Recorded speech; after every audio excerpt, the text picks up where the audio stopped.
Daily Sigh. It is April 6th, Monday. I go live every single day at 6 p.m. Eastern, and to the very best of my abilities, I give you everything that matters in the entrepreneurial world, from markets to legislation updates to new tools, technologies, etc. If you're joining me live outside of Zoom, you can actually hang out with me in the council. Just go to dailysigh.ai, click that little join live button, hang out inside of Zoom. It's a better conversation, cooler people. And we actually get to interface. It's a free mastermind, y'all. We meet every single day at 6 p.m. Eastern. Would love for you to join us every business day. And let's dive into the updates because some crazy stuff has happened. As a matter of fact, how do I find it? Daily Sigh, April. Here we go. All right. I think this is one of the coolest news stories yet since I started doing this at the beginning of the year. So, from Business Insider, OpenAI proposes new economic rules now. The architects of AI are publicly stating that the current economic system cannot withstand the level of disruption they are creating. Proposals include a robot tax on companies using automation, a public wealth fund, and a shift to a 4-day work week. Entrepreneurs must move beyond viewing AI as a tool and start planning for systemic shifts in labor and taxation rules. This signals a transition from AI as a technology to AI as a social policy. The builders are telegraphing that the speed of change is outstripping existing capitalist safety nets. First of all, well, I'll stay off my libertarian bandwagon. I'm going to drop this link inside of the chat. If you're watching this, I'd love to know your opinions. It is interesting, as a rabid libertarian that hates other libertarians, never in my whole life did I think that I'd be calling for anything that would approach government regulation. And yet here we are. So drop the link into the chat. Would love to know what y'all think. How could there possibly be an answer to this, or at least one that makes sense? Um, and we have to find something. It's better than nothing. A perfect follow-up story from India today. 86% of Indian employees report, quote, significant workplace disruption. Y'all wrap your head around that data point. 86%, which adjusted for margin of errors, all of them, report significant workplace disruption. A massive survey confirms that AI disruption is a present-day reality for the vast majority of the workforce, not a future theory.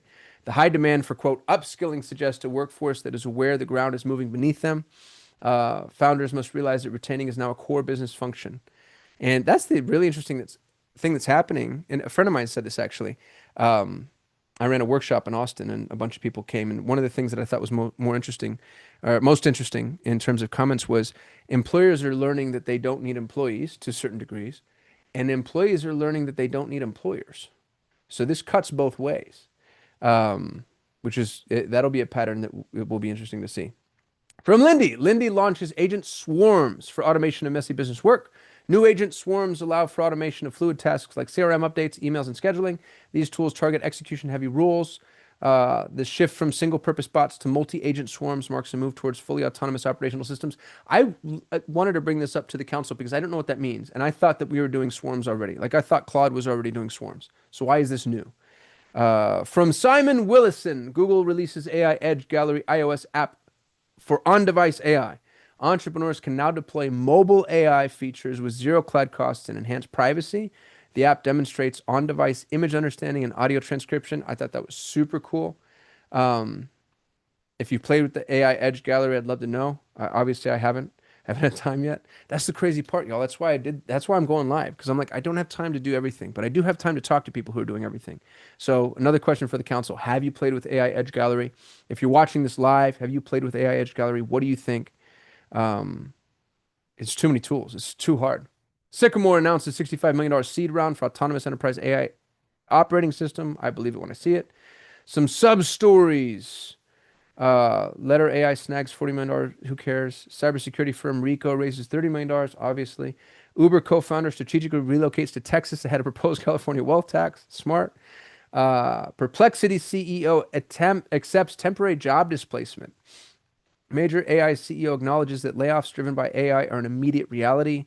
Entrepreneurs must stop debating if displacement happens and start rebuilding. Yeah, that's not a debate anymore. If you think that that's not, it's so funny. My girlfriend goes live every day, and there was this guy who was arguing with her. He was a senior software engineer, which just means he's old, and he was saying AI can't do what I can do yet. And I'm like, well, has anybody told your boss, dude? Because they're firing y'all in mass. And so I'm not saying that he's wrong. What I'm saying is, do you want to be right or do you want to be successful? He can be right and still be laid off, and that seems to be happening at the highest levels. From Let's Data Science, new AI disruption score for software. Alex Partners creates a metric to measure a company's vulnerability to AI. That's interesting. AI disruption score. Curious if y'all have paid with that. And that's it for the news. Now we're going to switch into the masterminding. If you want to join the mastermind, go to dailysigh.ai. It's absolutely free. Click on the join now link.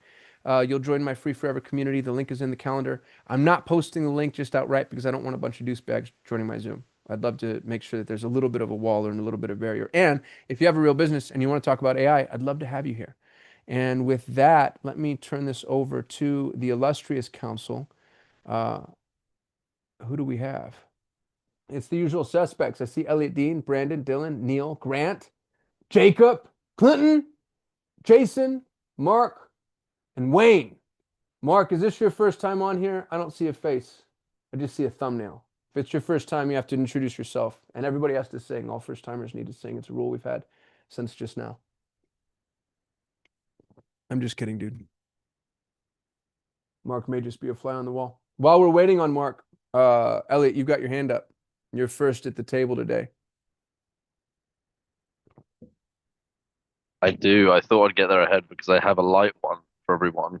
Um, Probably one of the more entertaining stories I've seen, and I'm just trying to get the link for it on my mobile here, but a user on Reddit has taught their Claude to talk like a caveman in order to use 75% less tokens. And it seems to work pretty well.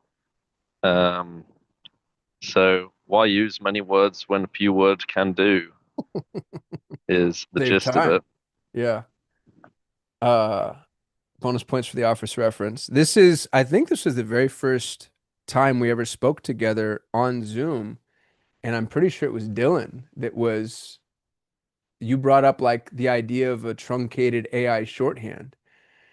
And then what was more interesting is you later dismissed that idea. You're like, nah, it's stupid, it'll never work. And do I have that narrative right? Was that about the sequence of events? No, I said it would be inefficient to have two AI agents create their own language. Mm. But that most people would probably not benefit from using a structured language. Uh, but I'm seeing more and more of this efficiency content. Particularly, there's speculation that the Mythos uh, model that from Anthropic could be anywhere from 2 to 10 times more in price than um, Opus 4.6. It's being Wow. trained on a newer generation of GPUs that no model has been trained on yet. It's one of the reasons that they're doing all the stuff with quotas that they've banned OpenClaw. They uh their conspiracy theories. There's a developer named Theo that I watch on YouTube a lot, and he said after they banned OpenClaw, he was using Claude Code in a particular uh place. Like there's different ways to use it, and he was asking it to help diagnose a problem on his computer relating to Dropbox. And it kept repeating, I'm a software developer. This isn't what I'm supposed to be doing. And he said that This he's is my job definitely description. used it before. And somebody in his chat said that, or he suspected they changed the system prompt because it's a thing now. So at first it was they did a thing with the headers that if the request was coming from OpenClaw, they would ban it. But header, you can change your headers. So developers got around that. So now if your system prompt says OpenClaw, it will either stop your request, or if you have additional usage on, it will charge you on top of your subscription because you can't use subscription. You can use it charges you extra. So he suspected they changed the system prompt, and somebody in his chat who is the developer of an agent, like a very serious one, said he tracks the system prompt and that he has not seen it change so that remains a conspiracy theory. Mm. But this guy was showing his chat that it was like, I'm a software developer. I don't know. You should contact Dropbox support. And then he did the same thing on Codex and it solved it. It also wouldn't search the internet. Like instead, it like basically said you should Google it. And he's Dude, like, I've had my you can OpenClaw Google say it. something really similar to me. Like, why don't you go find it and bring it to me? And I'm like, why do I have you then?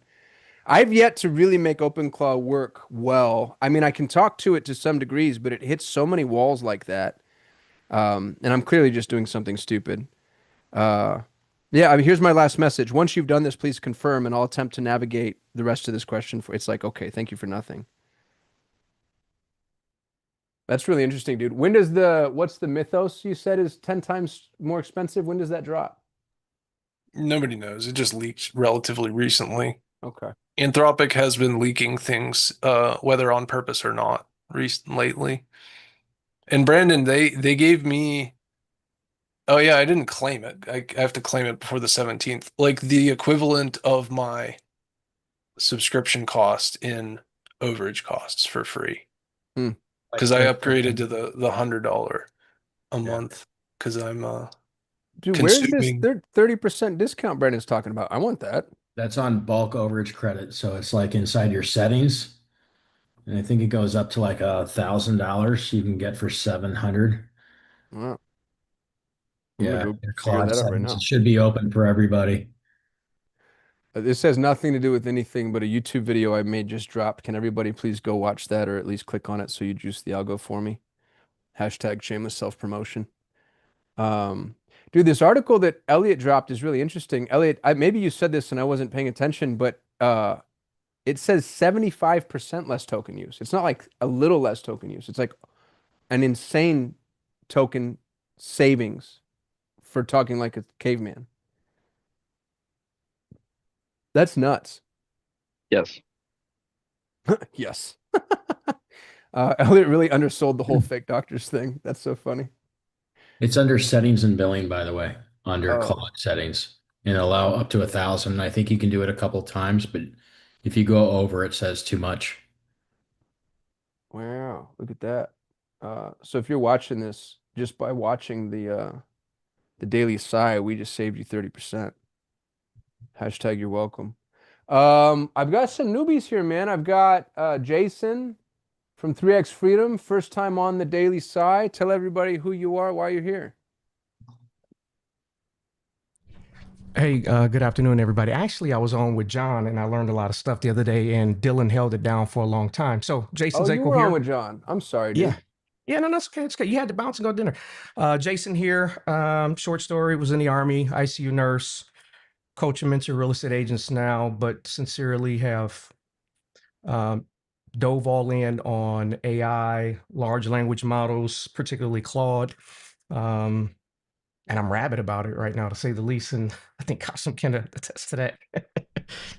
Yeah, he's a nut. You're in the exact right place, dude. I'm glad you're here. Ron's here too. What's up, Ron?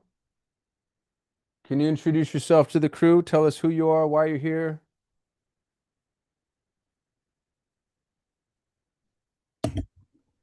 What's up, guys? Ron Sanchez here out of Spring Branch, Texas. I'm a few miles west of Austin. So had the privilege to be in the same room with you guys a couple of days ago. Jason, good to see you. Cosum, thanks for, again, the invite. So I run a digital agency here out of Spring Branch. I've been running it since 2012. So our main thing is we help business owners and entrepreneurs structure or restructure their online foundation for growth. We're getting into AI. I've been doing the AI thing for a couple of years, but from what we've done to now, it's evolved tremendously. So just here to learn and here to serve. Bro, evolve to say the absolute least. Yeah, I'm glad you're here, brother. Thanks, man. Kyle and Mark, I don't see your cameras on. I also don't want to shame you into putting your cameras on, but if you wanted to introduce yourselves, we'd love to get to know you better. And if you want to continue to be wallflowers, that's perfectly fine as well. I just want to make sure that everybody's able to put some faces to names because that always, I think, makes conversation a little bit, I don't know, more personal, more productive. While we're waiting for them, y'all want to see what I just bought? I'm pretty excited. This, by the way, is my answer to the digital revolution. If you are, uh, well, my opinion on how to survive all things AI is about to be revealed. You guys ready? Any guesses? I've hinted at it. An excavator. Yeah, that's number one, but that's not the only thing I just bought.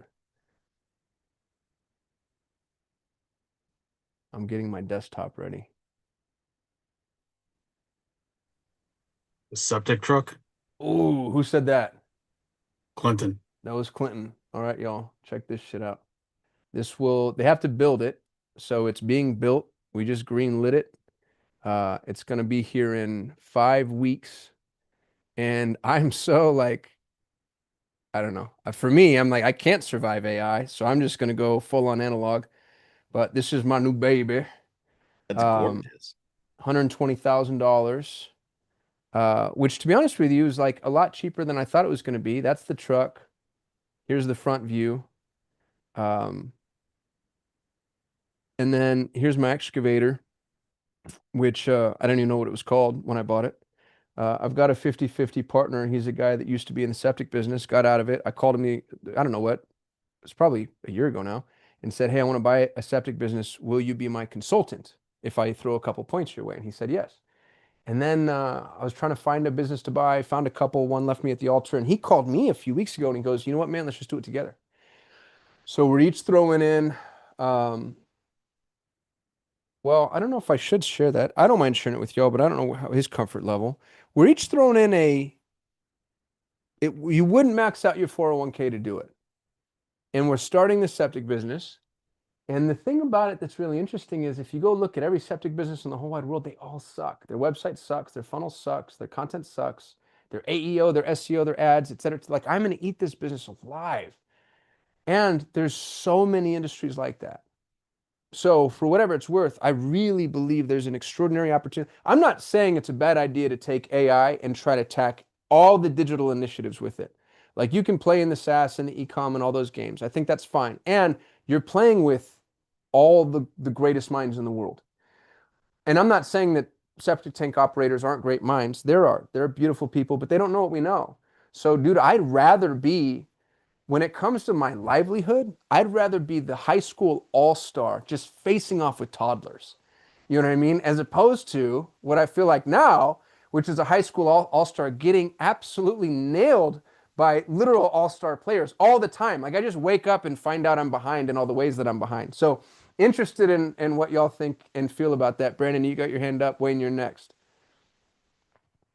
Yep. I had someone that I work with bring an idea to me Friday evening after our call. And it's a really interesting idea. I can't really share the details of it here. But she was like, where do you go to put together a deal that the moment that someone with a lot of money comes in, they're gonna just instantly take it and go with it.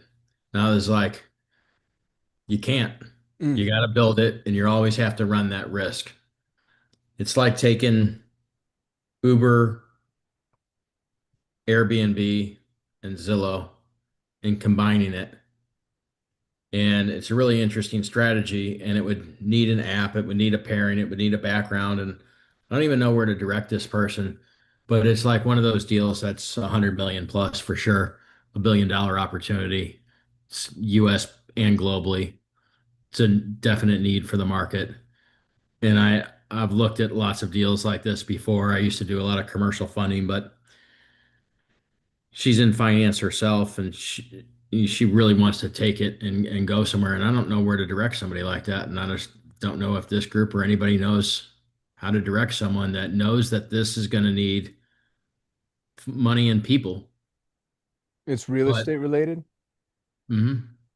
Uh, So I'm the least, what is it? The person who, the most believable person should be the one that speaks. So if anybody's done anything in the real estate space, would love to know, help Brandon. I do have a soft and petulant opinion on this topic. Mhm. which is in the economy of new entrepreneurial ventures. Let's say you were to take everything that's important to a new entrepreneurial venture, from the people, the deployment, the ops, the logistics, the traffic, the fundamentals, the foundation, and the idea. And let's say that we were to take just 100 basis points and spread it across all those things. I think the idea is worth 0.005 points made. Like it's so worthless. It's not. And I'm not trying to be unkind. It's just No, it's true. yeah, it's one of those things where it's like, man, everybody's If got you a good can't idea. execute, it doesn't matter. If you can't execute, it doesn't matter. And if somebody can take it from you, it doesn't matter. And if there's no moat or no, like no way to patent it or to protect it. So that would be the question I would ask is like, who could moat this, protect it, bottle it up, who already has the traffic, and can she go cozy up with them? And I don't even like the way I said that, dude, because the way that you asked it was so kind and thoughtful, and I wasn't trying to be a prick. I No, I mean obviously have it's some true. baggage there.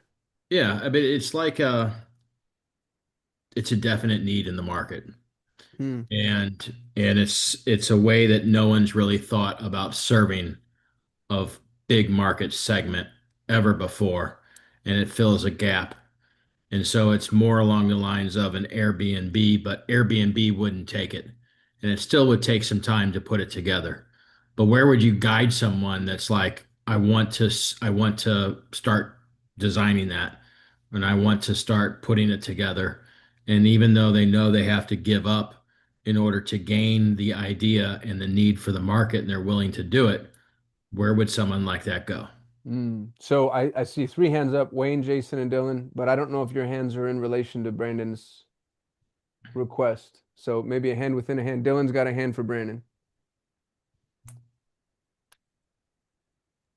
This doesn't answer your current specific question, but my suggestion would be to narrow the problem or narrow the thing down to the smallest possible version of it that still provides value. So if it's a very broad thing that solves many problems, try to isolate it down into a single problem. Amazon, Jeff Bezos wanted to do all categories of e-commerce the entire time, but he started with books and dominated books. You dominate a vertical and then you go horizontal.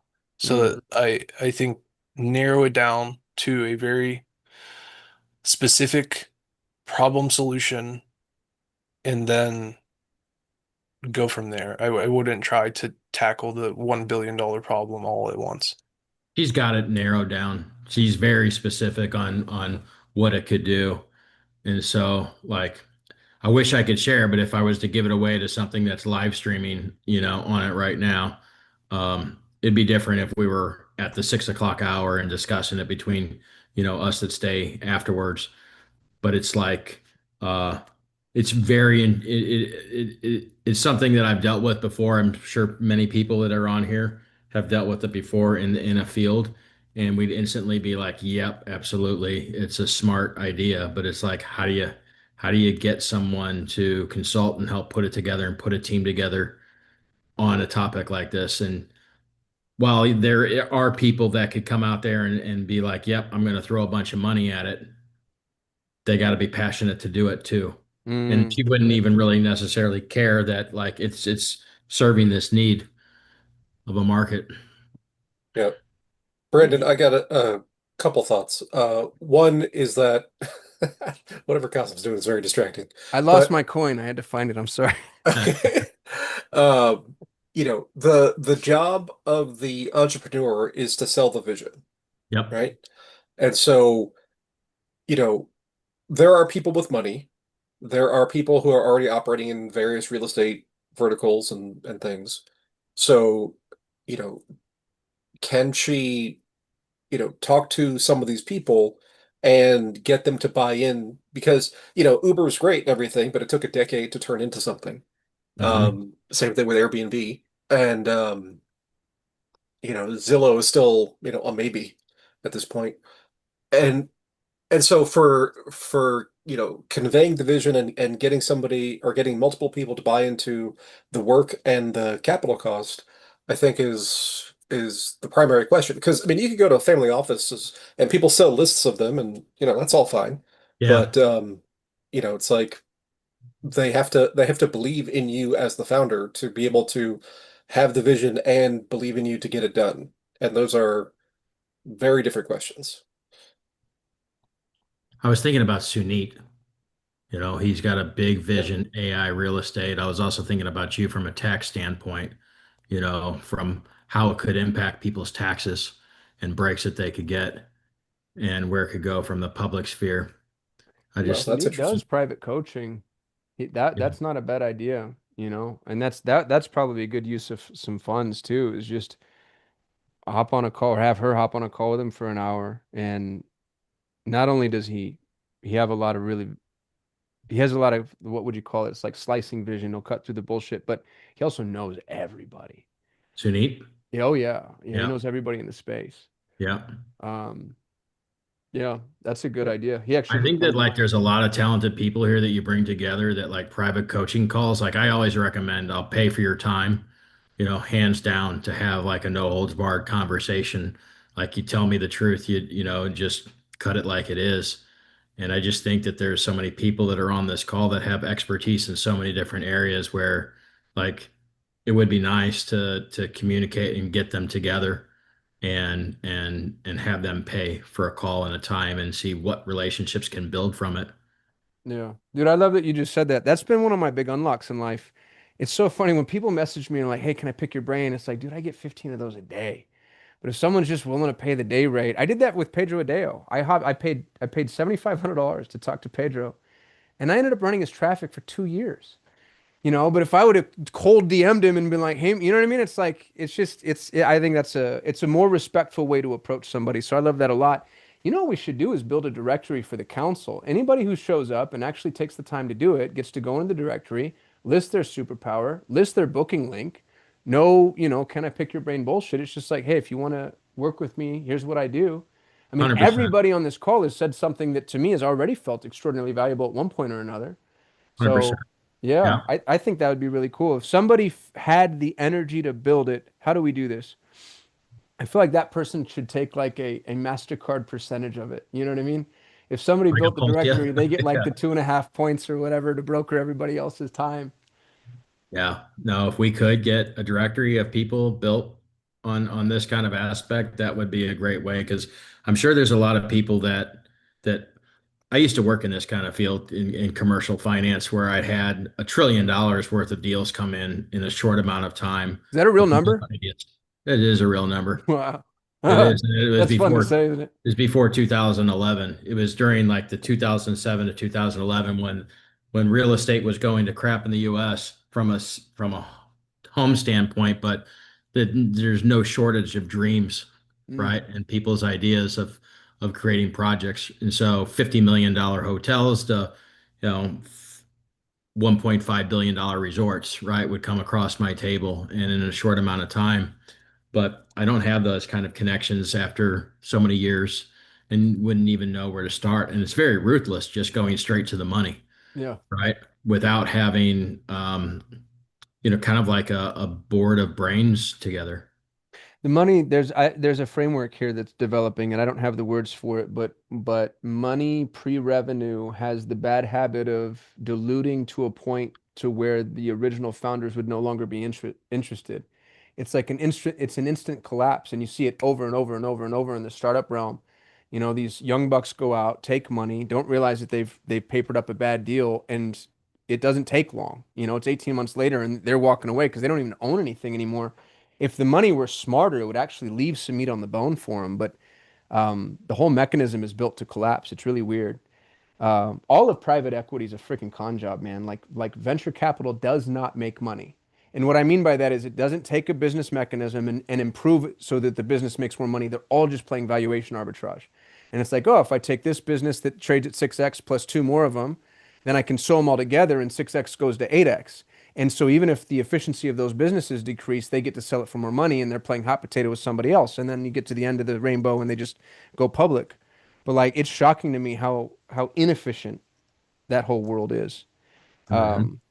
Yeah, I love the idea of this directory. This sounds like I love the way this was birthed too. This is Yep. exactly why we're on this call. Thanks for that, Brandon. Yep.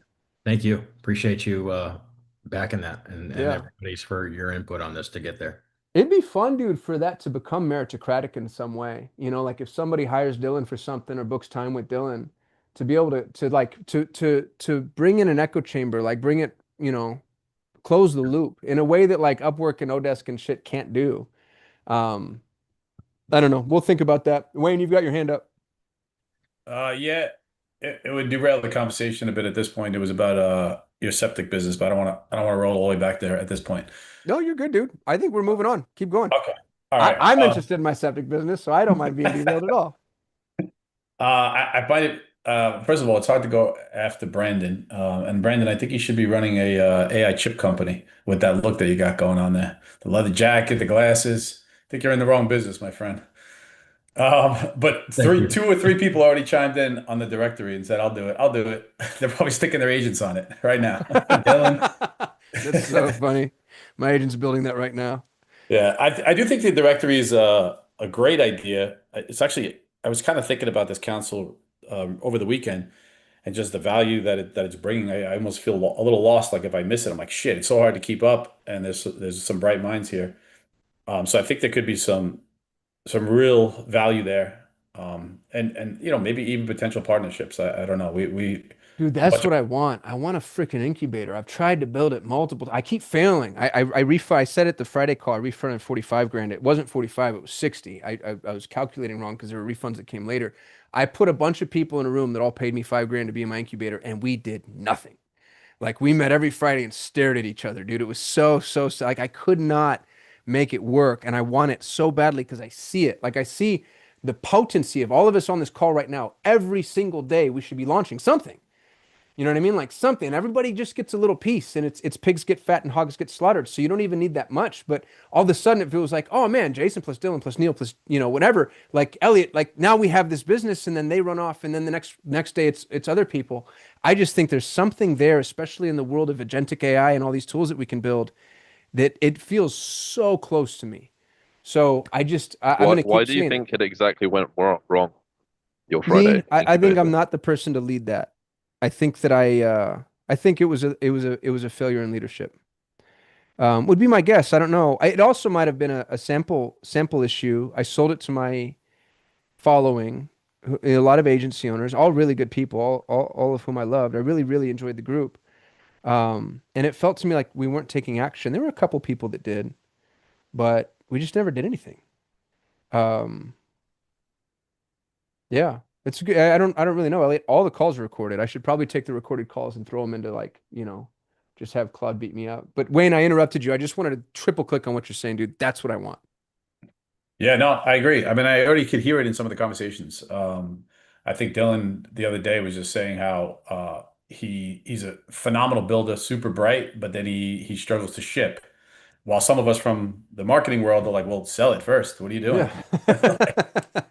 Spend all the time building. That's not where the value is. But you know, we all both bring different value to the table. So Mm. different minds and different concepts of how we see a business. Dude, you know what would be cool is if this directory that four of us are now building, what if it wasn't just a directory? What if it was actually an ideation machine? Because if like nobody knows that Jason's actually he was a lieutenant colonel and he's all like, you know, he has there's these little pockets of information and data and like I had the largest English speaking Montessori community in the world for a long time, but I haven't talked about that yet. So if this directory took everybody's everything and then found all, you know, kind of like Obsidian does, like found the mind map connections and the overlaps, you could almost run on a daily basis like an opportunity finder based off of the context of the day. You know, like, I don't know what, the Strait of Hormuz closes permanently and we find out that Trump really is going to take Greenland. That's a big context change. And then we're like, okay, what's the next opportunity given all of the resources that we have available to us? That is such an interesting idea. We take everything that we have, including money, like who wants to pony up cash and who has investors that want to pony up cash, who has resources, who has people, et cetera, et cetera. We put it into like a stockpile. It's like I don't know, it's almost like playing Minecraft in real life, right? Like you put it in your little toolbox at the bottom, and then you just have it run opportunities with each new context shift. I think there's something there. Maybe that's a little pie in the sky, but I think there's something there. Maybe that's the way we build an incubator. Jason, you got your hand up? Yeah, so I just dropped something in the chat right there for everybody. Listening to the talk about the token cost, because actually I was refining this just last night at about 3 in the morning. And then there's a universal LLM capability prompt, and maybe somebody could take that prompt and run it right now and solve the problem that costs them, each one of us take it and put it in a different LLM and stress it. But that's the truth right there. So this is awesome, dude. Thank you for sharing this. And Brandon, I see your note. I'm gonna message Sunit real quick.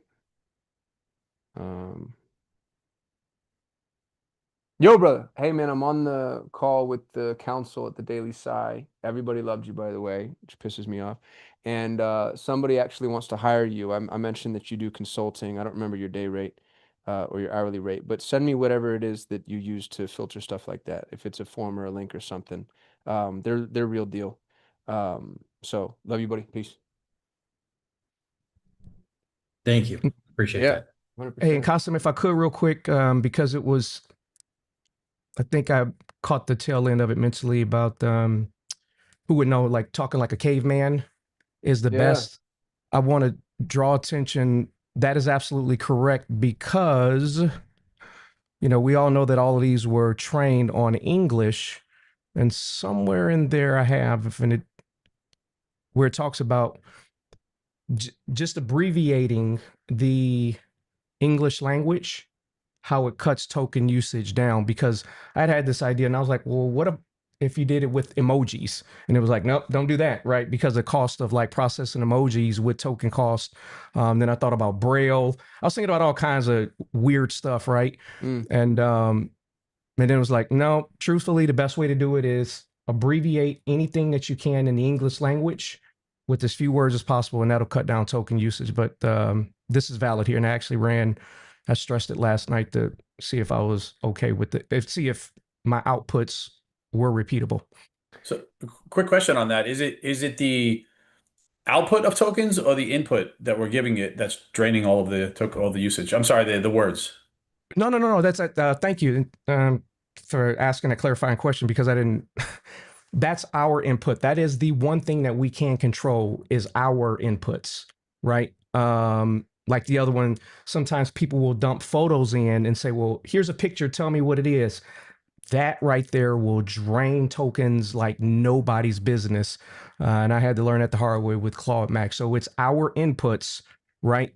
But what we can do in the inputs with our short inputs to reduce the outputs is force it to plan before working, where you can look at the plan. So we're not doing iterating on the fly. This is one case where sometimes a lot of planning on the front end helps. And I didn't come up with that. That's from Boris Cherney, the developer of Claude Code. That was something that I picked up from him. So he does a lot of planning on the front end. And what I do is I tell it, don't give me how you got there. Like, don't sell me the trip and the tools. Just get me to the destination. And if I have a question, so few words in, lots of planning. And when you give me the response, I don't really care to know how you got there, because I'll ask that later if I have a question about it. And that cuts down a lot of it. Yeah, because somebody might know this better than me, but I think I just came across something that said that the majority of the token use is in every single time you chat back and forth with it, it's going back for the entire context every single time. And I don't know, it was 95, 85, 95%. Wow. So that's why I was curious if you're just prompting it to give a lot less output back to you, so that when it goes back and has to revisit that, it's saving a lot there. You're correct about that. And that is part of it, where the recommendation is get to as much like short bursts of work and then open up a new session, because you're right. Otherwise, then it's going all the way back to have context of the entire conversation before it gets to the point where context rot happens. And then there's one, degradation of output, but then more importantly, anybody who's been hit with oh no, the conversation is compacting on me. What happened? And you're like, you want to just jump off the ledge right there. So yes, you are right about that. Yeah, I actually I was reading an article on X about that, and what this guy was saying was to instead of having a conversation, you go back and edit the first prompt in the conversation. So you're continually just restarting, but just editing down to refine what it is you're trying to figure out. Dylan, you've got your hand up.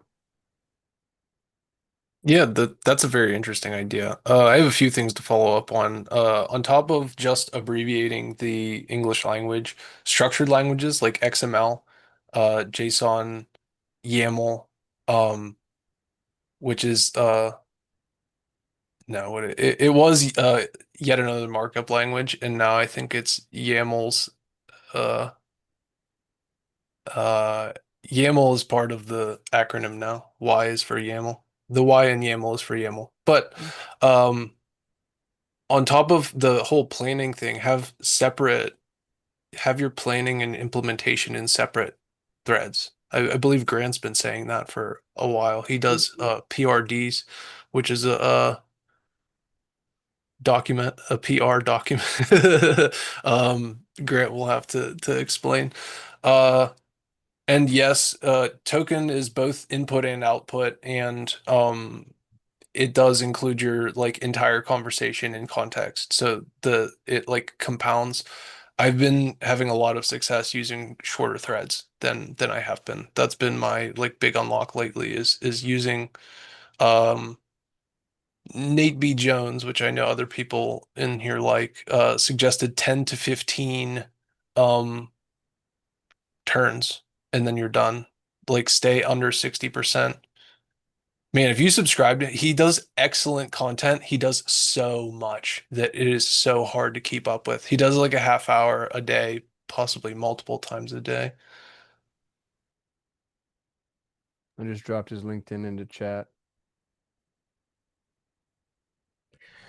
To expand on that, what Dylan just said too, another workaround that I've done is have a Perplexity Max plan, right? And with that, it gives you all of the models. And so let's say you're working in Claude, right? Which do you have a max plan? You're going to get usage restrictors for 4 or 5 hours in a day. Then it recycles weekly. The hack around that is to go into Perplexity if you have a max plan. So if I'm working in Claude Code and I'm using Opus 4.6, go into your Perplexity Max, select Opus 4.6 with thinking that you want to use. You can do the planning there because you're on a max plan, and it's going to give you pretty much everything because it's using Opus 4.6, right? And then you dump that back into Claude Code where you've done most of the planning on the other side in Perplexity where you don't have usage limits. Is anybody using Open Router? Dylan is. Perry keeps telling me I have to use Open Router. I went and I paid for it, and then I cooked it up to my OpenClaw, and I can't make OpenClaw work, so I don't even know how my Open Router is working. But like, isn't Open Router an answer for all this? No. Wasn't Kai using that? And he was testing Hermes against it. I believe I Kai was. said Open Router was expensive and that he was trying to find other ways to reduce token usage. I used Open Router in my AI agent driven mastermind that I made over the weekend. Oh, you made an AI driven. What is that? It's a AI conference, just like I said. All right. Oh, dude, you did that. So Yeah. it's not driven, it's growth hacking. Perry's thing isn't for another year. Okay. It happened in January. Yeah. There's a video of it in your school inbox. How Is it about really? AI Bot Summit? You got, by the way, I'm just, if you've messaged me, forgive me forever because I've been gone for a week and so I'm just behind. And I know I owe everybody a recording on John Moran. I asked Gina for that already. It infuriates me how much everybody loves him. Kyle, you've got your hand up. What's up, buddy? What's going on, fellas? I'm glad you're How here, we doing man. Can today? you tell us who you are and what you're doing here and all that fun stuff? Yeah. So I'm a nice septic truck, by the way, man. It's a beautiful truck. I'm a licensed septic installer out of Colorado. I'm You are also, not. yeah, No yeah. way. I gotta and pick a your brain, dude. designer I've too. never So been in one. I don't know how to drive the damn thing. no, dude, that No. thing's still got like it's still got the new car smell on it. It looks like the fresh paint job, everything. It looks nice, man. Dude, I'm so But afraid of this whole business because I'm gonna step up with my, yuppie personality and soft hands and go try to like hire and work with like real men. So you got to teach me how to fake the funk. yeah, I think you'll be all right, man. But yeah, I build I'm actually on my side time I'm a software developer and I program AI and stuff. And so like I kind of wanted to add and chime in on like the context. Those guys were talking about the long context window, and I actually think I might have like somewhat solved that with my own software. And so like instead of dumping your tokens into the input every single time, I read a paper that came out of MIT that allows you to so like if you save your text, and what I do with like my software reads construction plans, and so I pull everything off the construction plans, write it to a text file, and then save it to what's called a vector store. And then you just use a tool call to query that vector store instead of dumping the context into chat every single time. And it saves dramatically on tokens. And so just Can I thought I would pause you add for a that to the moment, guys. Kyle? Yeah, go ahead. Now, I understood every word, but some of the guys on this call are stupid. So for them, if you don't mind repeating, but just explaining that more simply, so you start over from the beginning. So like for the context window, most LLMs, they were saying that the problem is like it dumps your chat history into the content into the prompt every single time, and that's how the LLM remembers it. Yeah. So what I found out a way is if you write before you send that you write everything to a .txt file, text file, save it into a database and your whole context, and then what my software does is it queries that text file.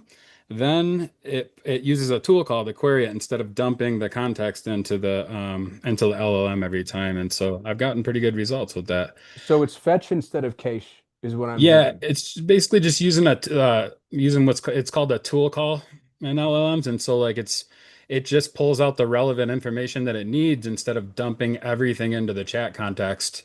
And so it like unlocks unlimited memory, basically almost, because all the information's always there, but it's not dumping it every time. It's just retrieving the information it needs.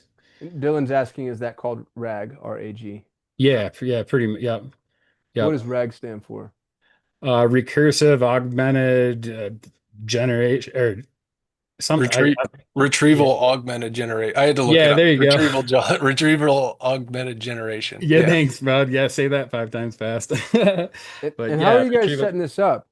I mean, So it's a database basically. It's called a vector store database, and so you gotta um it's not so like the big like Anthropic and Claude and OpenAI, they don't necessarily do it that way. It's kind of a new thing. But I read a paper on from MIT where they were like solving the unlimited memory context problem, and I kind of implemented it, and I've been seeing really great results with it. My that's software brilliant. reads the construction blueprints and converts it into estimates, and we can read notes and help me with my workflow in my company. So that's one way I got around. Like construction plans have a lot of data, so like dumping all of that into the context every single time is like a waste of tokens.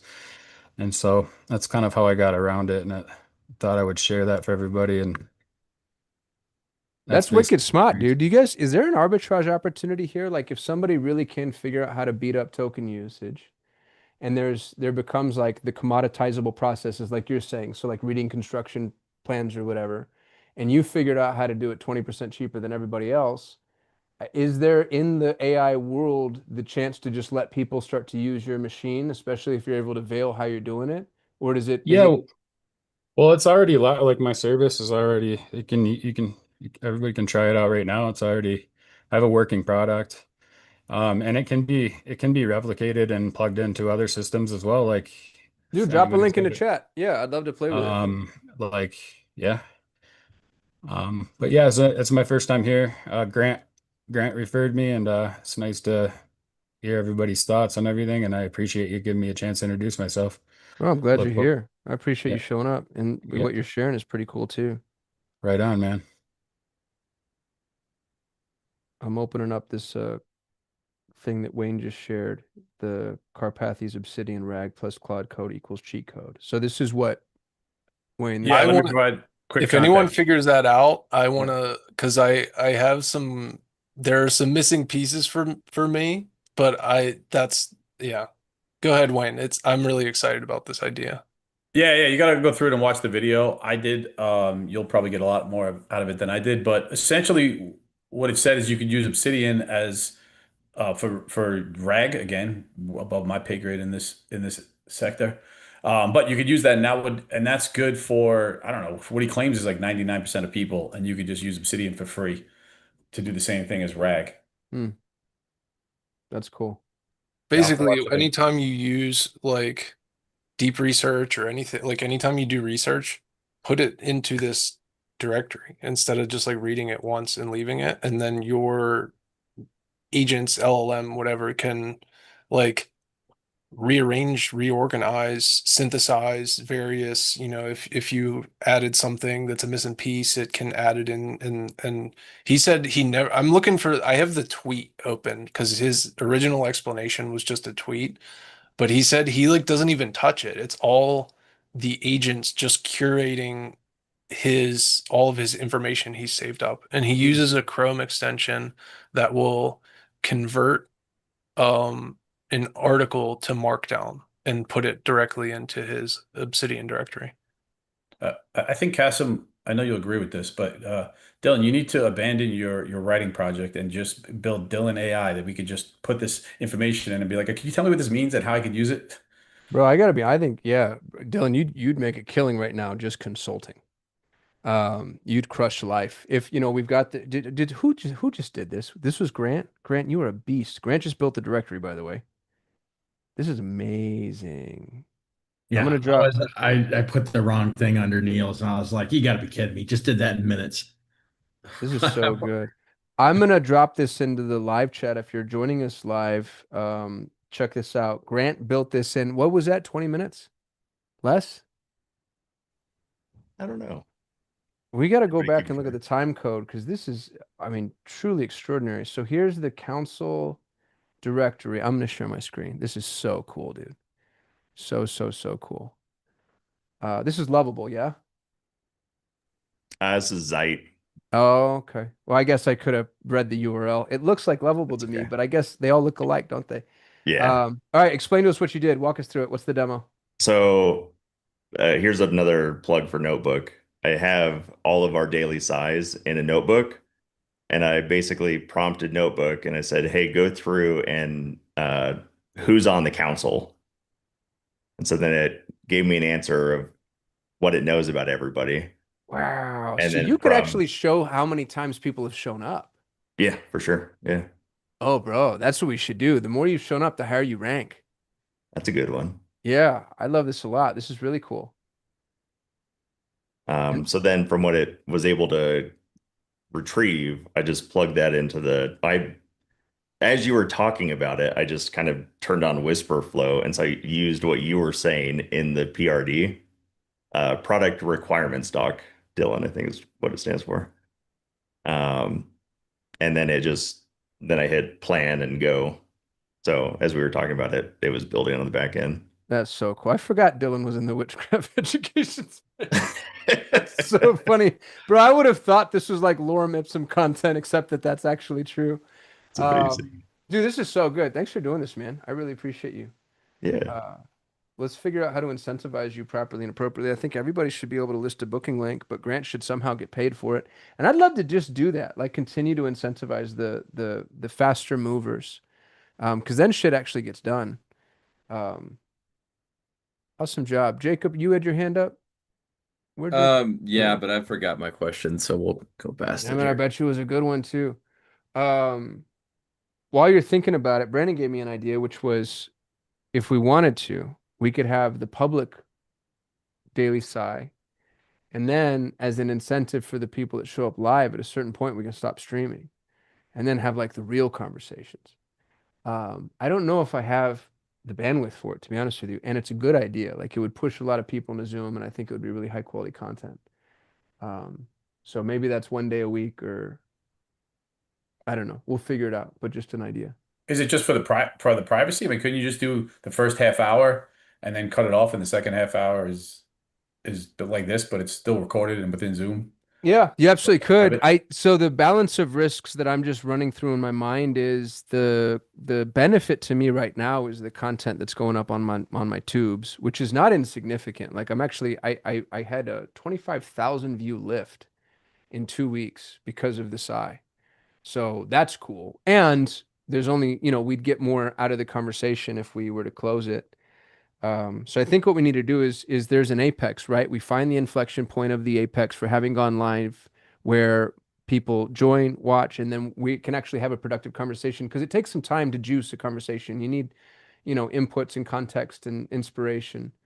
And then wherever it is we find the lull, because every conversation has that lull, maybe that's when we cut it and then we go to the private live. Um, and what's nice about that is I have a feeling there'd be something of a rebirth. Like as soon as we cut it and go to the private live, then we'd have a good conversation again.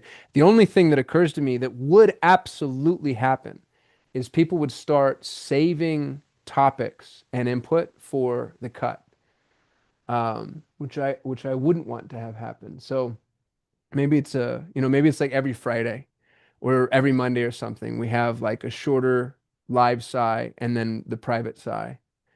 Oh, the private Sigh, here comes Kai. I'm a rhyming guy. I'm done. All right. It's an hour, but Kai just joined. We can't jump ship now that Kai's here. So Kai, you're forcing me to stick around. I feel morally guilted by your presence. Um, and yet I have a feeling you have something brilliant to say. So here I am putting you on the spot, dude. Teach us something because you get referenced more than you're here.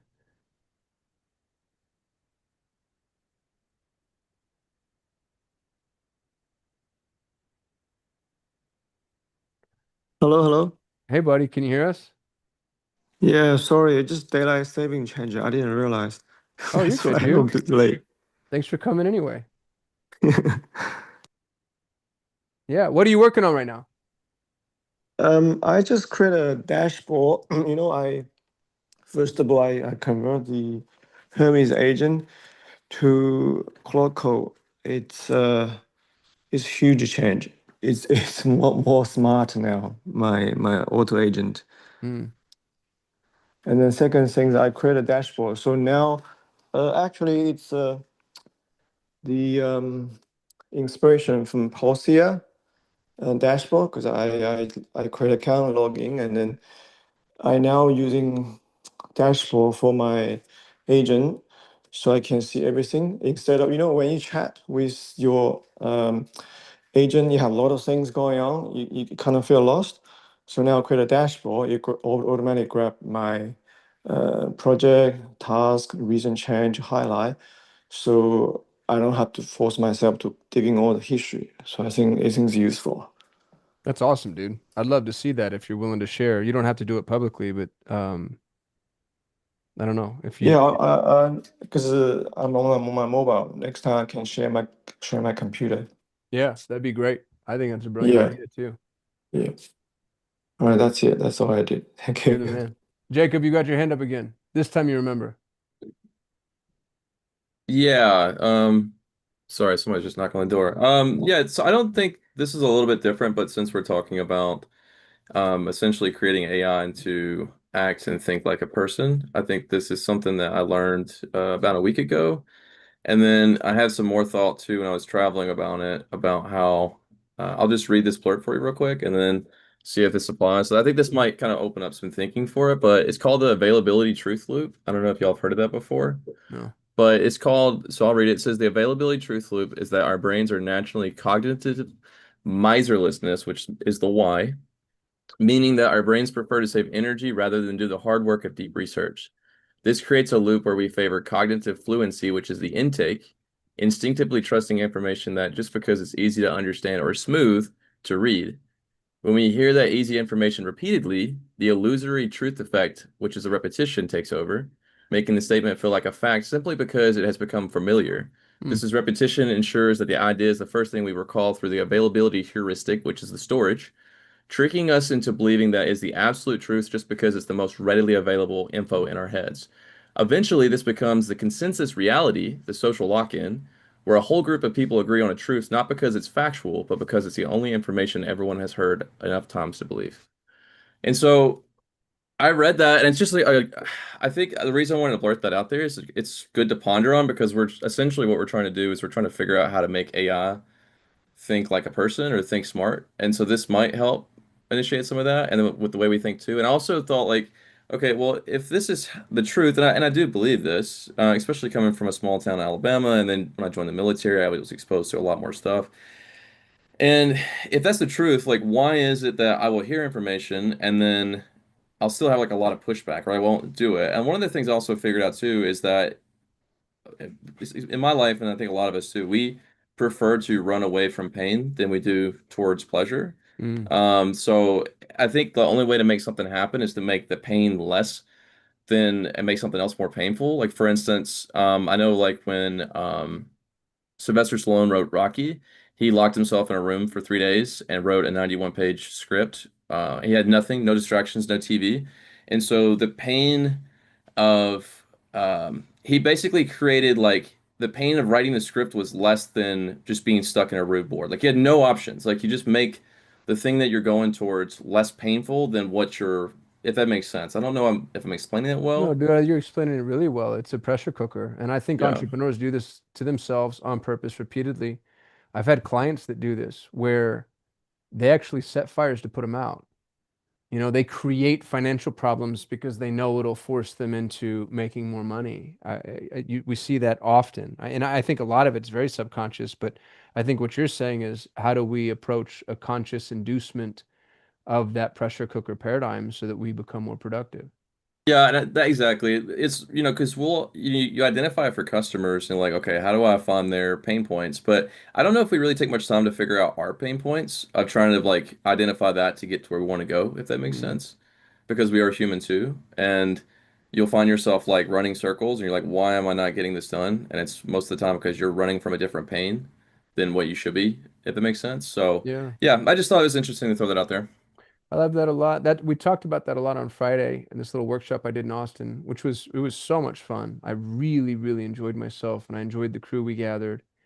And my lady love, um, her entire her life is dedicated to this concept that she just calls knowing, which is just helping people know themselves on a deeper level. And it was funny because the conversations we were having on Friday that I thought were all related to AI kept looping back to that, what you're saying, Jacob, which is like before you can use these tools on a really deep level, you have to know yourself, know your purpose, know your values. And it's a weird kind of like in my experience, business owners aren't super receptive to that. You know, it's like, hey man, we're just here to make money, and you're talking to me about a therapeutic process that's starting to feel real touchy-feely. And yet the people that do the touchy-feely piece, they end up having better outputs and experiences. And, you know, in a world where we talked about the homogenization of AI, which is a very real problem, and it's demonstrable, right? Like we're seeing it. Um, the more you know yourself, the better equipped you are to fight that. So if y'all would be open to it, I'd love to have her join us for a call and she can walk us through that knowing process or the short version of it. Speaking of, we have guests coming. Grant is talking Wednesday, day after tomorrow, about Notebook LM. It's an absolute must see, must tune in. If you're watching this live and not on the Zoom, make sure you're on the Zoom because I imagine there will be some resources he shares there. Just go to dailysigh.ai. On Thursday, our boy Elliot has teed up a mutual friend, Alan, who is the smartest regulatory mind in the space of blockchain, I think, that exists. I wish Elliot were here to offer a better introduction than that. And then if there's other people that you want to hear from, or if you have a topic that you want to champion, let me know. My ask is that it's actionable. Like people are actually able to take action and they can do stuff. And I wouldn't stray from simplicity. I think some of that tends to be really, really helpful too. I'm going to sign off here in a couple minutes, but Jason, you've had your hand up and I want to reward your patience. I think last words to you, sir. Thank you for that. I just want to make sure I dropped something else in there for everybody. It was Brandon asked about it. Claude versus co-work. That's a primer sheet there, all of that in markdown text. Jacob, to your point, I think I heard you say you were in the military. Did I hear that correct, sir? Yeah, I was 2017 to 2021. And I think Jason Crofts, he said you're in the military too. Was it Jason? No, it's the Jason who's asking you that. Oh, okay. Oh, no, Yeah. sorry. So where I'm going with this is you're absolutely correct, and I'm living it right now. I mean, in Cosm, I talked about it. These tables are from Home Depot, right? These are just folding tables. I have a whole separate house. I'm sleeping on air mattresses, fold up tables from Home Depot, and a bunch of computer equipment. And to Kasim's point, it's not a look at me. It's I agree with that. When we isolate from anything that can be a distractor, right? It's like when you went to boot camp, man. Like you have nothing else to focus on, but you have to make that hard choice. And I got this from Andrew Huberman. He was a guest on a show where he talked about the mid anterior gosh I'm losing the term, but it's a portion of your brain that the more you do hard things, not because you like to do hard things, it's truly in that like you're like, I am not doing this, no matter how small it is. When you make that decision to do it, like I don't want to brush my teeth before I go to bed, you're strengthening that part of your brain that forces you to do hard things more and more and more. And um, it has this effect where it's not additive. It doesn't even seem to be um, it seems to be almost exponential the way he was describing it. I'll find that episode, but it was pretty interesting. And I started doing it just to test it. And I'm telling you, I'm living it right now. And in 4 months, I think I picked up a whole lot more than I would have in a couple of years just by stripping it down to nothing, you know? But I'd isn't that love to what see that Bezos did episode. too? He had like the table that was made out of, it was a desk made out of a table and he just had it set up and it's like completely crappy. Um, it's There are kind of doors. doors, yeah, he had doors set up and and he had like his son was like spray painted Amazon, and it's kind of crazy.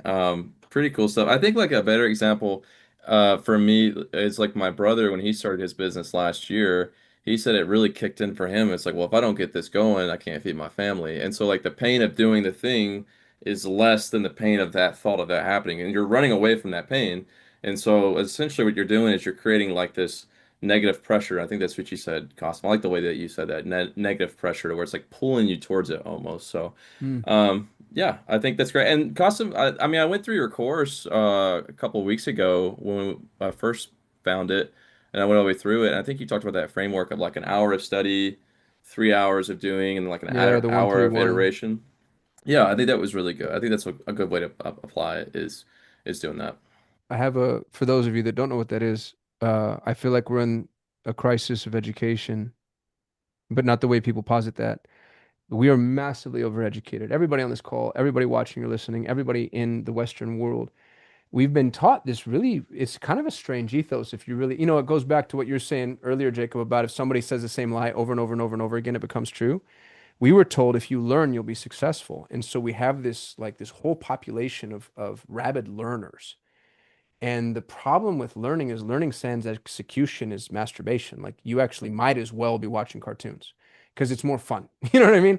And so what I encourage people to attempt is for every hour spent learning, spend 3 hours executing, which is horribly uncomfortable because all execution is flawed. By literal definition, there would be no such thing as perfect execution or you would be God.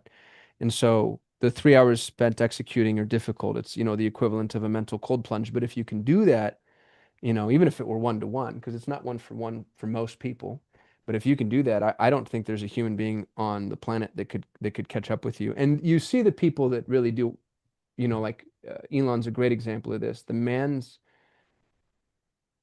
it's like it's in his DNA to execute and then to find and hire other executors. So for whatever that's worth. I'd love to watch that episode on Huberman, Jason, that you mentioned. It reminded me of the book, The Talent Code, if you guys have read that. It's not a fun read. It's horribly written, but well researched. And the thing that was interesting about the talent code is they actually talk about the gray matter that's developed in the brain that they believe is attributed to capability, to talent, can only be developed when a person is just past the precipice of their capability, which is an impossibility.